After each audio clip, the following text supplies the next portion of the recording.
Magandang araw mga kabatang. May good news tayo. May nag-sponsor sa atin ng sticker galing sa Artec Prints and Advertising Services.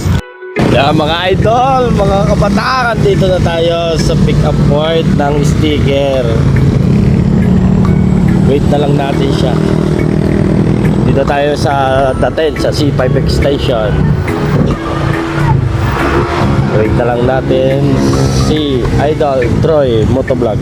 Mga kabataan, dito na tayo. Wait na lang natin siya.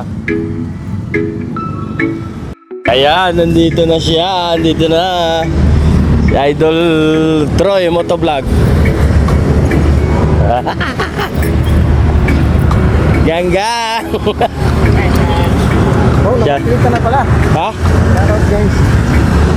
Alam ko nakaibibi ka na. Ano? Alam ko nakaibibi ka na. Hindi nakaklik lang ako. Ayan siya. Follow nyo sila guys. Dito na yung sticker natin.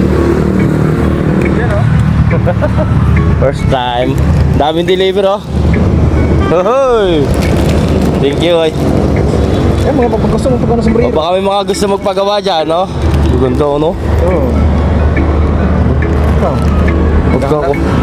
Ako na yung sticker. Shoutout guys. Ay, sa mga followers lang na ating Troy Motovlog, pakita na po si paring Batang Alay. Thank you idol. Shout out kay Troy Motovlog. Thank you. Sige. Thank you so much sir sa pag-sponsor sa amin ng sticker.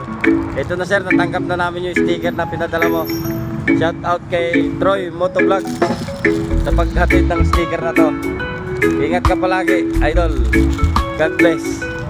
Papalo ka din pala ako kay Troy Motovlog at saka sa Artec Prints and Advertising Services. Papalo ko sa page nila. Maraming salamat sir.